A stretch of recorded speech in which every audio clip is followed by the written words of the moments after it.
ADESA a vocation à intervenir dans toutes les régions en fait du nord du Mali, notamment les régions de Tombouctou, Taoudéni, Kidal, Gao et Menaka.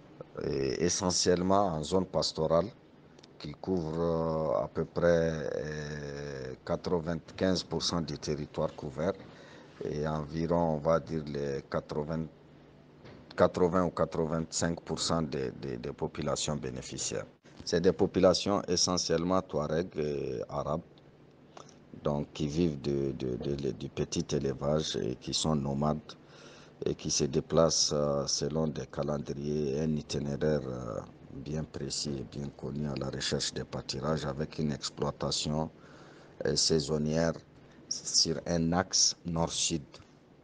L'essentiel des actions de l'ONG ADESA est à l'endroit des populations nomades, enclavées, isolées, d'accès extrêmement difficile.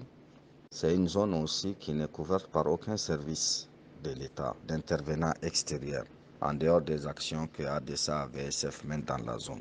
Sinon, l'essentiel de ce que nous faisons contribue à renforcer les moyens d'existence durable de ces populations, notamment les cheptels.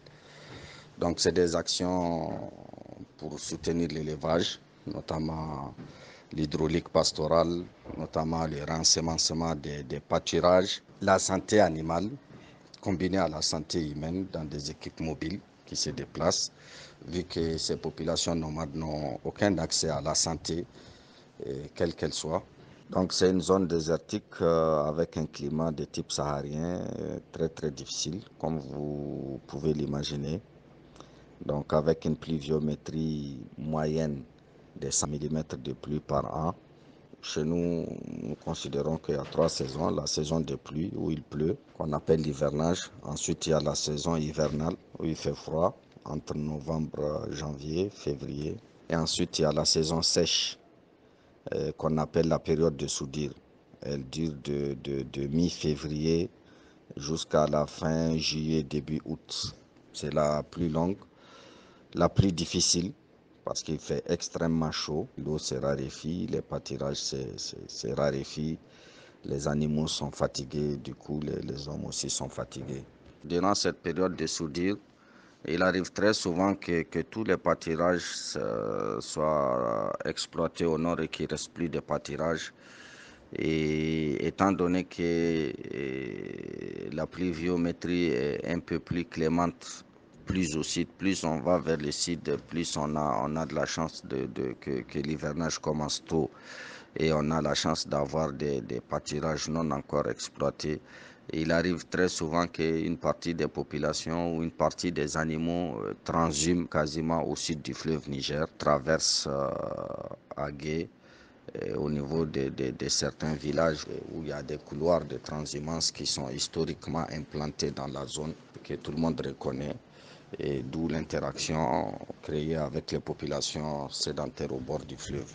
Il y a eu des rencontres intercommunautaires pour résoudre des conflits locaux, notamment liés à la gestion des ressources naturelles ou à l'exploitation de ces ressources naturelles, et notamment les pâturages, les points d'eau, ainsi de suite. Des rencontres intercommunautaires, des concertations ont eu lieu avec l'appui, l'accompagnement, le financement et la facilitation de AVSF, ADESA pour gérer ce genre de situation. Ces zones sont sous le contrôle entre guillemets plus ou moins des groupes armés. Souvent c'est les groupes armés radicaux. L'élevage à coup sûr n'est plus très attractif par rapport aux possibilités qu'offrent les groupes armés ou le narcotrafic, voire même les djihadistes.